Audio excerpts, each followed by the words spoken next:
दोस्तों नमस्कार, my name is Bhupendra Sharma, motivation speaker and business coach. सबसे लाजवाब ज़बरदस्त टॉपिक पर चर्चा करने जा रहा हूँ। मात्र 1500 रुपये लगाने के बाद आप महीने का 30,000 रुपये कैसे आपको कमाना है। ज़बरदस्त टॉपिक है। कुछ बिजनेस ऐसे होते हैं जहाँ पर आप रिस्क ना के बराबर लेते हो, और कुछ बिजनेस ऐसे होते हैं जहाँ आपको रिस्क ही लेना पड़ता है। तो यह एक ऐसा बिजनेस है जहां पर आपको रिस्क ही लेना पड़ेगा, और रिस्क एक ऐसा रिस्क जहां पर आपको अपना सब कुछ बचा के रखना पड़ता है। ऐसा रिस्क के साथ अगर आप बिजनेस करते हो तो आप यहां से लगभग महीने का आराम से 30,000 रुपये तक कमाई कर सकते हो। 30,000 से भी ज़्यादा कमाई कर सकते हो, 60,000। मात्र 4 घंटे काम करके आप 30,000 रुपये की कमाई करोगे, अगर एक कस्टमर आपको पर डे मिल जाए तो। अगर वहीं पे आपको 2 कस्टमर मिल जाते हैं, 3 कस्टमर मिल जाते हैं, तो आपकी कमाई इसी तरीके से बढ़ती चली जाती है। यहाँ पर आपको आने जाने का सब खर्चा फ्री रहता है, ट्रांसपोर्ट फ्री रहता है, खाना आपको फ्री मिलता है, सिर्फ आपको सर्विसेज देनी पड़ती हैं। और जिस तरीके से आपका बिजनेस बड़ा होता चला जाता है, डिमांड बढ़ती चली जाती है, उसी तरीके से आप मैन पावर हायर करने लगते हो। और जब मैन पावर आप हायर करते हो तो वहाँ पर आप 50% मार्जिन उनको दे दो। यानी कि अगर महीने का 30,000 की कमाई कोई इंसान करता है आपके द्वारा, तो आप 50% उसे दे करके आप वहाँ से जो है आराम से 15,000 रुपये उससे लेते हो, प्लस 30,000 रुपये आपका हो जाता है। टोटल आपके पास इनकम जो हो जाती है वो आराम से लगभग 45,000 हो जाती है।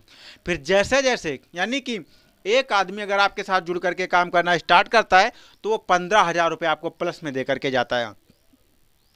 ऐसा ज़बरदस्त बिजनेस है। आज मैं आपको बात करने जा रहा हूँ एक जो है आसियाना की। आसियाना एक जो है दिल्ली की लड़की थी जो बहुत ही परेशान थी, जॉब करती थी। वो टेलिंग कॉलिंग क्या जॉब करती थी, यानी कि जो कस्टमर केयर होता है, आप 198 जो है या फिर 1912 इस तरीके से जो डॉयल करते हो, या 112 102, यहाँ पर वो जॉब करती थी, टेली कॉलिंग में जॉब करती थी। और यहाँ पर तो आपको पता ही होता है, किसी का अगर नेटवर्क नहीं आता है, अगर आप अगर जॉब कर चुके हैं टेलिंग कॉलिंग में, तो अगर नेटवर्क नहीं आता है तो वो लोग कस्टमर केयर एग्जीक्यूटर को गाली देते हैं, यानी कि जो कॉल अटेंड करता है उससे गाली देते हैं। आखिर वो क्या कर सकता है? वो सिर्फ एक कॉल रिसीव करता है और आपकी कंप्लेंट बनाता है और बैकएंड टीम को फॉरवर्ड करता है। ऐसा ही काम उनका भी था। एक कस्टमर कॉल करता था और उनको बताता था कि हमारे मोबाइल में प्रेजेंट टाइम में नेटवर्क नहीं आ रहे, हम डेटा नहीं चला पा रहे हैं। वो क्या करती थी, उसका कंप्लेंट बनाती थी और उसके बैकएंड टीम को फॉरवर्ड करती थी। बैकएंड टीम चेक करती थी और देखती थी कि हाँ सच में ऐसी प्रॉब्लम है, और उससे वो सॉल्व करती थी, और कंप्लेंट में लिख करके बता दिया जाता था कि आपकी प्रॉब्लम को सॉल्व कर दिया गया है। फिर से कस्टमर को जब ये रियलाइज होता था कि यार हमारी कंप्लेंट तो बंद कर दी गई है बट मैं अब भी डेटा नहीं चला पा रहा हूँ, और वो बैकएंड टीम को तो गाली दे नहीं सकता था।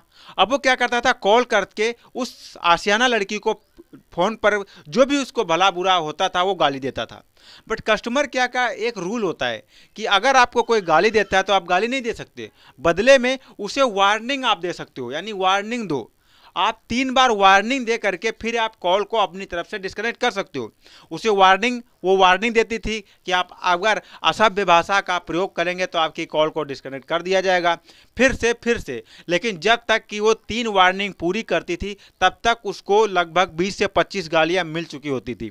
वह बहुत परेशान हो गई थी इस चीज़ से, इस जॉब से। लेकिन ज़्यादा पढ़ी लिखी ना होने की वजह से, सिर्फ हाई स्कूल पास थी, ज़्यादा पढ़ी लिखी ना होने की वजह से वो क्या करती, फिर उसने सोचा चलो यहाँ से हटते हैं, आप किसी दूसरे में जॉब करते हैं। वो बिजली विभाग कस्टमर केयर में गई, वहाँ पर भी उसने जॉब स्टार्ट की, बट वहाँ पर भी सेम प्रॉब्लम थी। लाइट चले जाने पर उसको गाली मिलती थी, लाइट बार बार डिस्कनेक्ट होने पर गाली मिलती थी। उसी को नहीं मिलती है, ये हर कस्टमर केयर वाले को ही मिलती है। हर कस्टमर केयर वाले को इस सिचुएशन से गुजरना पड़ता है, उल्टी सीधी बातें सुनना पड़ता है। और बाद में जब कस्टमर के पास एक मैसेज आता है कि जिस आदमी से आपकी बात हुई वो उससे बात करके आपको कैसा लगा, अगर आप गलत रेटिंग दे देते हो तो आपको आपके बॉस से सुनना पड़ता था। वहाँ पर वो बॉस आपको टॉर्चर करता है कि आपको इस तरीके से नहीं, इस तरीके से बात करनी है, इस तरीके से नहीं, इस तरीके से बात करनी है। साथ ही साथ और भी उसको प्रॉब्लम झेलनी पड़ती थी जब कस्टमर कॉल डिस्कनेक्ट नहीं करता था, वो प्रॉब्लम पे प्रॉब्लम बताता चला जाता है और कॉल डिस्कनेक्ट नहीं करता। और जो आपका अधिकारी होता है, जो आपका सीनियर होता है, जो आपका सुपरवाइजर होता है, वो कहता है कॉल जल्दी डिस्कनेक्ट करो। अब कॉल आप अपनी तरफ से काट नहीं सकते, कस्टमर आपको प्रॉब्लम पे प्रॉब्लम बताया जा रहा है, वो कॉल डिस्कनेक्ट नहीं कर रहा। अभी सिचुएशन में आप क्या कर सकते हो? अगर आपका कॉल रेट ज़्यादा जा रहा है, फिर भी आपके पास बार बार जो है बैकेंड टीम या आपका जो बैकेंड सर हैं, जो पीछे से आपको बार बार वार्निंग दे रहे हैं कि कॉल वाइंड अप करो, कॉल वाइंड अप करो, कॉल समाप्त करो, आपको बहुत सारी कॉल वेटिंग में चल रही हैं, सबको निपटाना है। उसके पास इतनी आसियाना के पास इतनी प्रॉब्लम थी, मतलब कॉल भी जल्दी समाप्त करो, बात भी पूरी करो, प्रॉब्लम भी पूरी सॉल्व करो, कस्टमर को भी सर्टिफाइड करो और साथ में साथ प्रॉब्लम भी सॉल्व करो। तो ये सिस्टम था। उसने क्या किया, 2-3 जगह सब जगहों पर जॉब करने के बाद परेशान होने के बाद उसने क्या किया, जॉब से रिजाइन मार दिया। उसने कहा अब मैं क्या करूं, कहाँ जाऊं, कौन सा क्या करूं। वो रिसर्च करना शुरू किया कि आखिर चलो अपना खुद का कोई ना कोई बिजनेस स्टार्ट करते हैं। फिर उसने क्या किया, डायरेक्ट सेलिंग में जॉब करना स्टार्ट किया।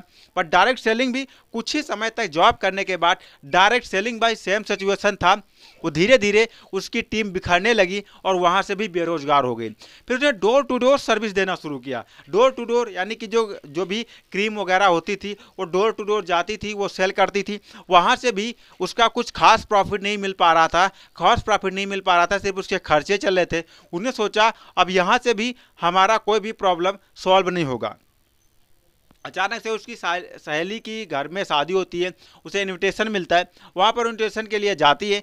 फिर वहाँ पर एक लड़की आती है जो उसका जो है दुल्हन को सजाने के बाद जो है वो वहाँ से चली जाती है।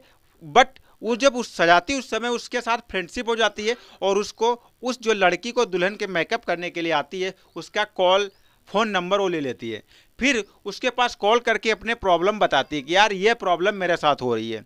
तो वो लड़की उससे फ़ोन कहती है कि आप जब तक कि आपको ये प्रॉब्लम हो रही है तब तक आप आकर के हमारे साथ कॉल कर सकते हो, हमारे साथ बात कर सकते हो और हमारे यहाँ काम भी आप कर सकते हो। ऐसा सुनने के बाद वो क्या करती है, तुरंत उसके पास चली जाती है जॉब करने के लिए। जॉब करने के लिए उसके साथ जाती है तो उसको वो लगभग 4 से 5 दिन अपने साथ ले करके उसे इधर उधर जहाँ कहीं भी बुकिंग होती है उसे ले करके जाती है और बुकिंग पर आराम से उसे दिखाती है कि आपको किस तरीके से काम करना। 3 से 4 दिन के अंदर उसे सिखा देती है। सिखाने के बाद वो वहाँ पर जॉब करने लगती है। यानी कि कस्टमर केयर एग्जीक्यूटिव का जब काम करती थी तब उसे 8 घंटे ड्यूटी देनी पड़ती थी और उसे रुपये 10,000 मिलते थे।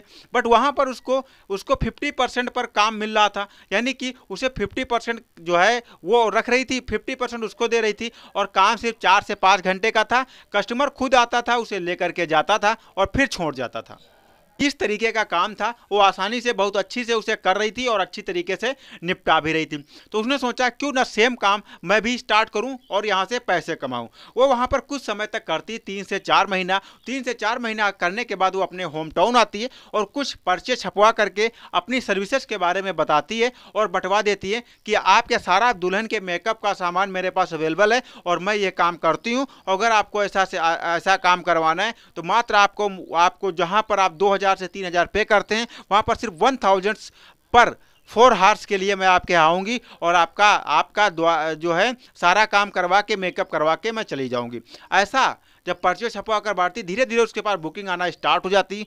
मात्र एक ही सीजन में वो पूरे 1 साल का पैसा अर्निंग उसके पास हो जाती है। यानी कि 6 महीने के अंदर लगभग वो जो है 2 से 2.5 लाख रुपए की कमाई कर लेती है, जो कि वो 1 साल में भी नहीं कर पाती थी। धीरे धीरे जो सिचुएशन जिससे के पास उन्हें काम सीखा था वो अपनाती थी, वही सिचुएशन ये खुद अपना करके और अपना काम करना स्टार्ट करती है। और धीरे धीरे देखते ही देखते ये जो है अपने एरिया के लगभग 100 किलोमीटर की रेंज में सबसे फेमस एक ज़बरदस्त जो है सजावट का सामान इनके पास हो जाता है और बहुत सारे लोग इनके पास खरीदने आते हैं। और इस तरीके से खुद का बिजनेस स्टार्ट करके मात्र 1500 रुपये का स्टार्टिंग में सामान लाती है और ये जो है आराम से वहाँ से 1.5 से 2 लाख रुपये, 2.5 लाख रुपये पर मंथ अर्निंग इनकी धीरे धीरे स्टार्ट हो जाती है।